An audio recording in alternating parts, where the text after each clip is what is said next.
Hello Internet, this is Scott with Scott's Garage, and this is the third episode of the Willy's Jeep project. And in this project, it's basically twofold. I ordered this crankcase nut. This is the starting nut, and what this means, you can see that there's this little bar over here, and the one that's on there right now, you can see it down there, doesn't have this little bar across it. These old engines were meant to be, if needed, hand started, and so we're going to put this nut on there. We do have the original crank for this, and so the goal is to get this nut on, and actually to turn this engine over. This has not been started since the rebuild, and so the ultimate goal is to see if we can get this thing to start. We'll see. Okay, here's the original crank. Comes in two parts for storage. This should be the same as the military Jeep. 1946 was the first production year for just the general public. But just fits together, and then this end, I'll show it from the top part. It's just, I don't know exactly what you call that, but it's meant to, it easily fits over the nut, and then you hand crank it, start the engine, and then when the engine starts moving faster than this, then it easily just comes right out. It avoids breaking your hand once the engine starts.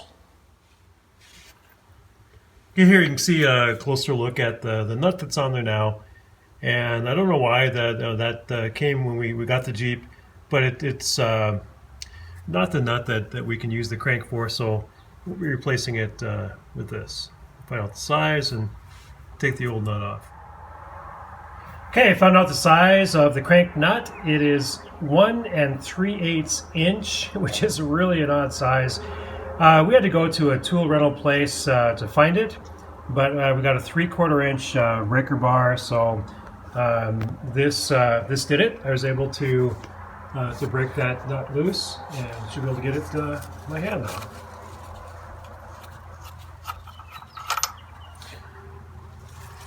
All right. Again, there's the nut that was on it.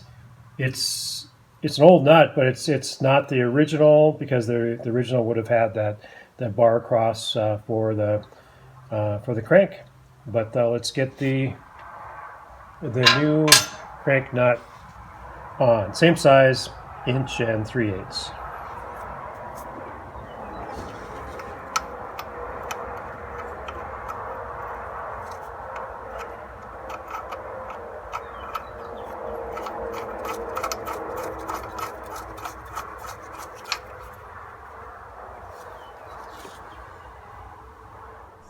Okay, I probably better explain why I installed this crankcase nut. I mean, we do have a starter for the motor, but the answer is I'm going to use it, turn that crank to find top dead center. This will make it a whole lot easier.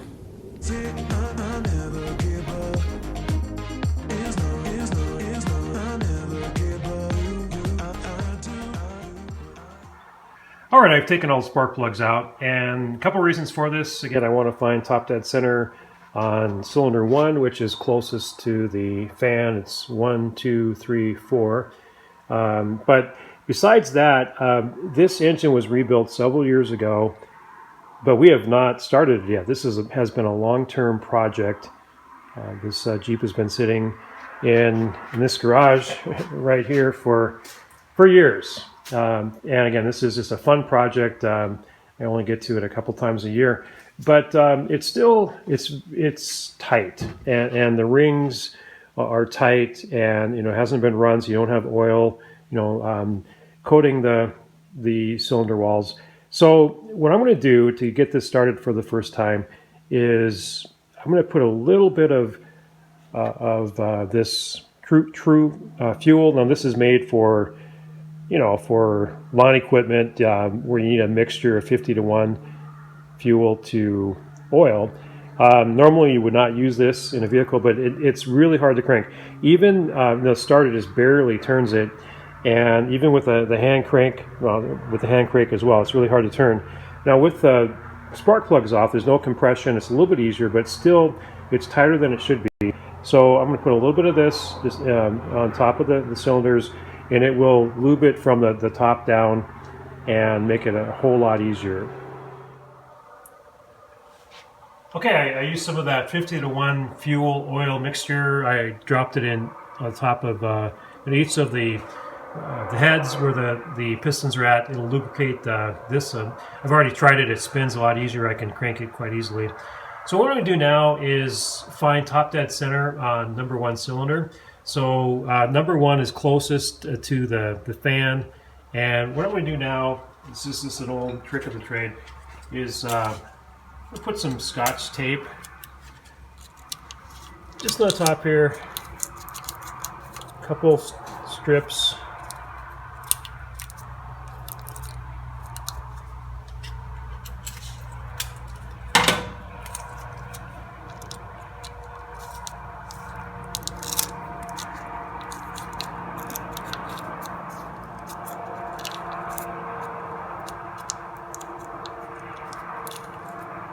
And the reason is you just want to seal it enough that when I turn the crank, that we can tell if when the piston comes up, we can tell if it's exhaust stroke or the compression stroke.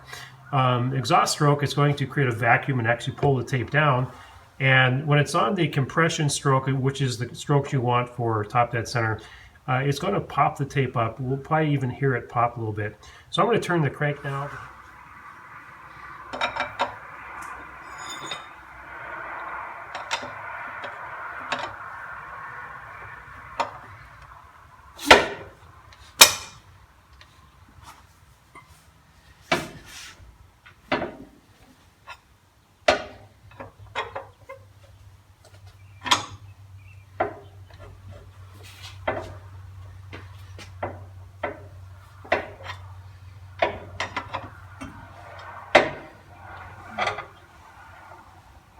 It's on the exhaust stroke right now. You can see the tape has gone down a little bit.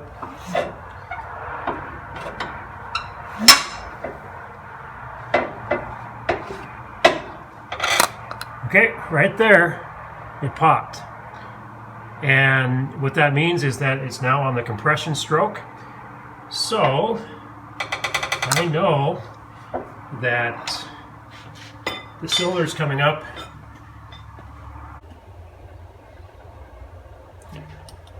Okay, here's the distributor. I'm going to remove the cap of the distributor.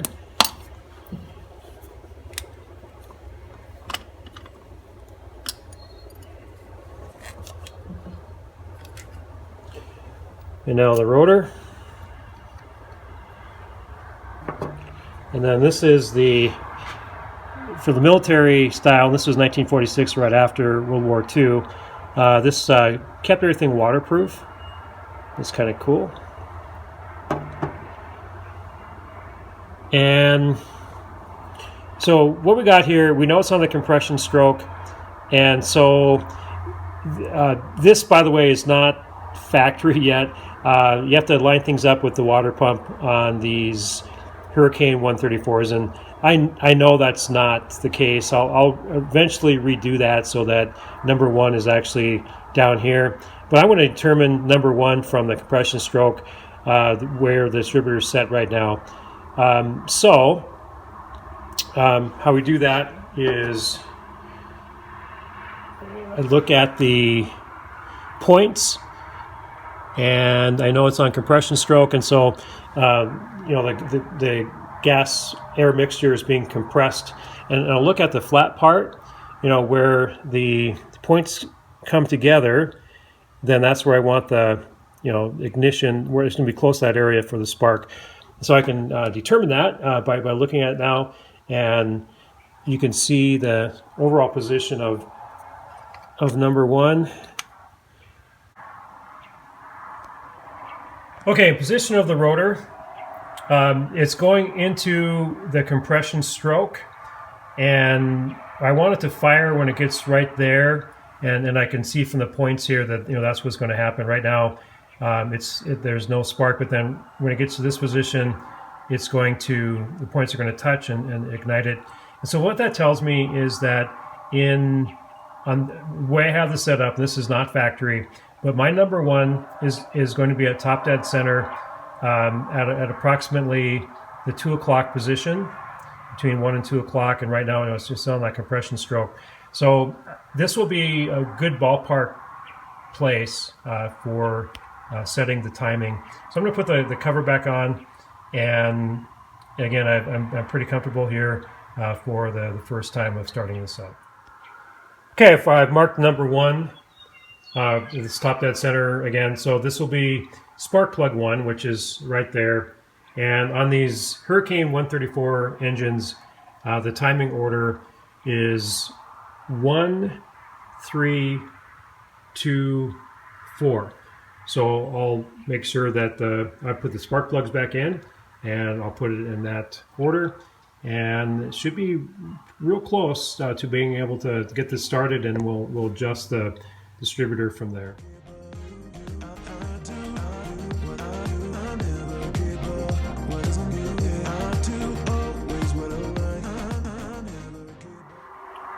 Okay, I got the spark plug wires in place. So as far as, again, cylinder numbering, 1, 2, 3, 4, but the firing order is 1, 3, 2, 4.